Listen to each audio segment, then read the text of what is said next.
For most people, the journey to leadership runs on teamwork. That includes networking, mentoring, and partnerships. Building those connections for professional women is the mission of an organization called the Latina Circle. Its first conference will take place June 17th in Dorchester at the Edward M. Kennedy Institute for the U.S. Senate. To tell us what's planned are the organization's co-founders, Betty Francisco and Eneida Roman. Thank you both very much for being with us. Thank you for having us. I want to start with Eneida.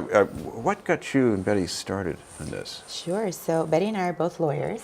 And back in 2012, we realized that there was a need for a group of women Latina professionals, to champion each other and kind of help each other in connect to opportunities and to leadership experiences.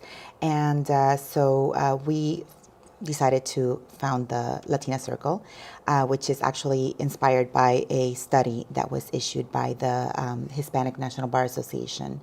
And its Latina Commission focused on the barriers that Latinas face in the legal profession.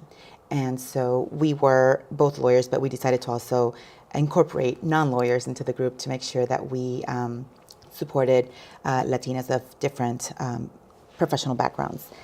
Betty, what about the barriers? What things were you trying to deal with? So part of it is Eneida and I were getting fairly senior in our careers, and we felt oftentimes we were mentoring and championing younger women, but there comes a point where we also needed that to continue to advance into the C-suite. So part of what we wanted to do was create a network of support for each other, but to open that door for all in terms of creating opportunities that you wouldn't otherwise get. So I think part of the barriers that women face is oftentimes they're not visible. They don't have someone championing them that could provide that inside look into all of the skill sets that they have. And so someone needs to do that for you. It could be a very senior leader in the community. It might be your CEO. But without that, it's very challenging to advance. Men oftentimes have that network of support, and women don't have it as frequently. So that is something we set out to do, as well as creating that channel between many of the employers and some of the nonprofits that were looking for diversity in their either boards or on their senior level positions. We wanted to make sure that we were able to make those connections, because everyone in the end is looking to have diverse voices and perspectives in their workplace, but sometimes it's a challenge to find that kind of talent. Eneida, what's your idea of support? I mean, part of this is listening to people, sometimes people complaining, which is what men do, but beyond that, how do you help people? Well, actually, I mean, we've always given it a very positive spin. We don't intend to sit down and just complain about what's not happening. Our purpose is to make opportunities for the women in our network. And so, like Betty said, we want to connect them to opportunities, whether they're professional or otherwise, and to make sure that they continue rising.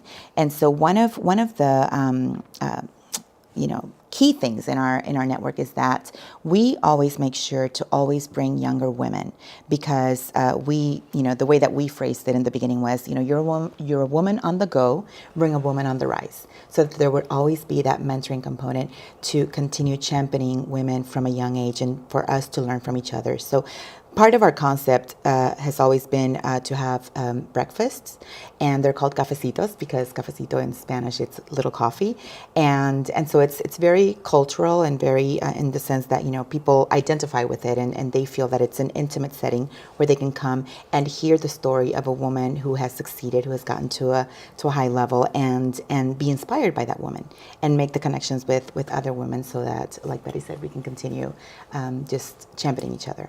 But just to make sure we're making it clear that this is not just about the legal profession, what about some of the other professions you have?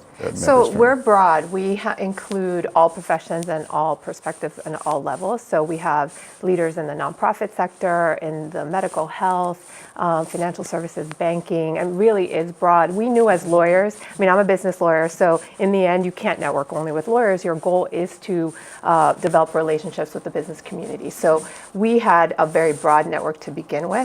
And in the end, the other thing we wanted to make sure was that Latinas understood some of the barriers and the challenges without complaining. It was really about understanding the dynamics. So some of the things we started to do was to talk about what are those issues that should be important to us because they particularly impact Latinas. So for example, the gender pay gap. It significantly affects Latinas disproportionately to other women. So Latinas get paid 54 cents to the dollar in comparison to their white male counterparts.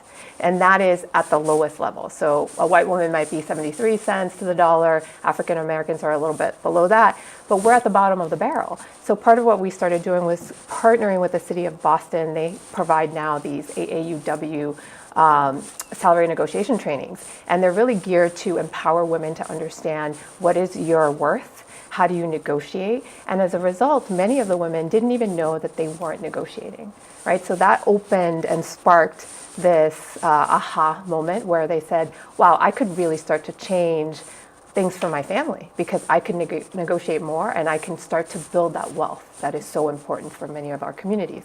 Another piece was around the leadership gap, which gets into the lack of diversity at all levels, right, in business, but also on the political realm. So there is a big gap in the elected leadership realm of Latinas.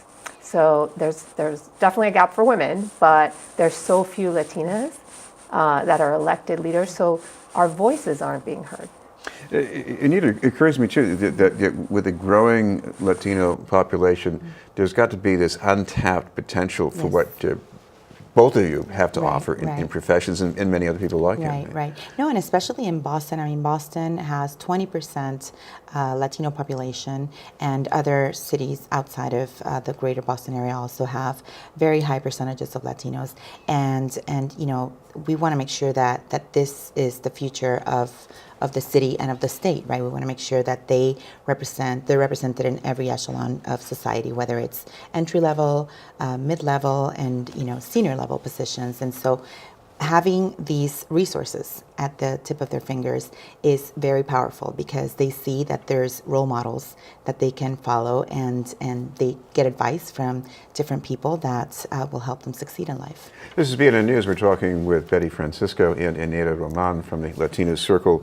Betty, what about the conference on the 17th? What have you got lined up for that? Sure. So we took a little bit of a shift and said we need, in addition to focusing on business leadership, we also need to focus on elected leadership, basically championing more Latinos to get into public service roles, into elected roles. So we're launching a conference, and it's actually a movement, an initiative that's geared at tackling this underrepresentation of Latinos across elected leadership, boards and commissions, as well as in the corporate sector. So the conference launches June 17th at the Edward Kennedy Institute for the U.S. Senate. It's really geared to encouraging our community to get more engaged, to become civically engaged, not just from a, become a political leader perspective, but actually do your part, right? Come out and vote, get others to vote, support candidates, volunteer for our nonprofits, basically engaging your community in a way that many of us want to do, but we may not know all the breadth of possibilities. So part of this conference is to open that door and to connect a number of partner organizations that have come together with us to this community and basically open this door and create opportunities for coalition building. We should finally mention if people want to attend, they want to get more details. What's the best? They should go to www.amplifylatinx, so Latin with an X.com. Thank you very much for being with us, Betty Francisco and Eneida Roman. Thank you.